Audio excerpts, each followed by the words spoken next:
तो आपको अपनी लाइफ में कैसे पता चलता है कि आपको ये चीज़ लेनी है, ये चीज़ नहीं लेनी है? या कुछ ऐसी चीज़ें जो आप अपनी लाइफ में अपनाना चाहें, तो आप कैसे चूज़ करते हैं? हम चूज़ करते ही नहीं। अभी जैसे मान लीजिए मैं आज होटल में बैठा हुआ था, आज वहाँ पे छोले कुलचे थे तो मैंने तो खा लिए। तो अभी क्या एनालाइज़ करूँ उसको बैठ के कि इसमें कितनी कैलोरी होंगी? अब जितना पेट भर के मैंने खाना था मैंने खा लिया, बात खत्म हो गई। इसमें क्या एनालाइज़ करूँ? हम तो एनालाइज़ करते नहीं हैं।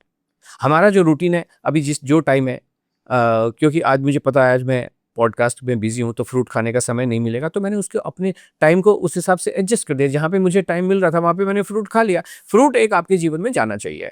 ऑर्गेनाइज़ वे में जाना है, लेकिन अगर मान लीजिए मैं ऑर्गेनाइज़ वे में नहीं हूँ, आज मुझे पता था, अगर मेरी और ऑफ़िस मीटिंग्स होती तो एक अलग बात हो जाती है कि भई मीटिंग में आप बैठे हो, फ्रूट आप काट के लेके जाओ, बट पॉडकास्ट में तो यहाँ बैठ के मैं आपके सामने ऑन कैमरा तो एप्पल खाऊँ बैठ के, वो एप्रोप्रिएट नहीं होता।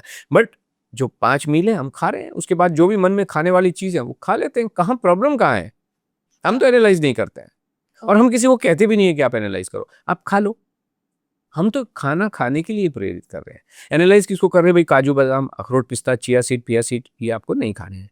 सर जैसे आपने बोला आप एनालाइज़ नहीं करते, तो आपने कभी कोई चीज़ खा ली हो वो आपको नुकसान कर गई फिर?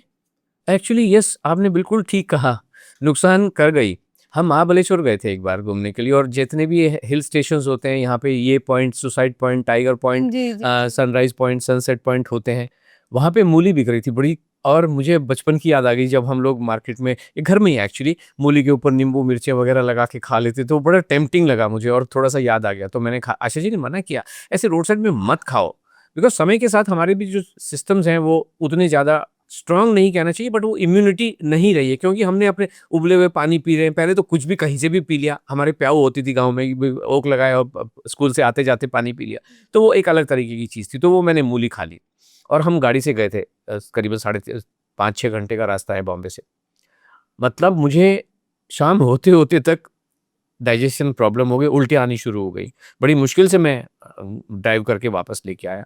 तब से हमने कहा कि नहीं, इसीलिए हम ये कह रहे हैं ना कि ये आप जो बीटरूट के लिए इसी मना की, अंडरग्राउंड जो चीज़ें होती हैं, root vegetable, you need to eat them very, very carefully. हम देखिए, मैं आपको बताऊँ हमारा क्या करता है, अगर गाजर भी, हम गाजर खाने में कोई प्रॉब्लम नहीं है, बट हम उसको माइक्रोवेव करके ही खाते हैं। बैक्टीरिया जो चीज़ें होती हैं, वो बैक्टीरिया आपके जीवन के साथ बहुत परेशानी कर सकता है, इसलिए थोड़ा-सा केयरफुल रहना तो बहुत ज़रूरी होता है।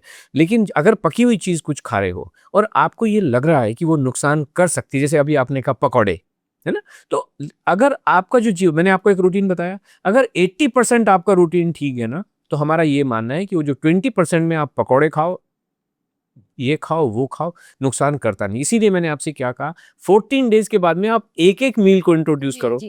है ना? सो हम अपने प्रोग्राम में भी यही करा रहे हैं कि भई आप अगर 80% आपका प्रोग्राम जीवन, अगर 80% आपका रूटीन ठीक चल रहा है, तो 20% आप आनंद लो ना जीवन का, कहाँ प्रॉब्लम है? तो आपने बोला कि जो ग्राउंड में उगने वाली अंडरग्राउंड चीज़ें उगने वाली चीज़ें हैं, उनको हमको बॉयल करके कर खाना चाहिए। यस। जी।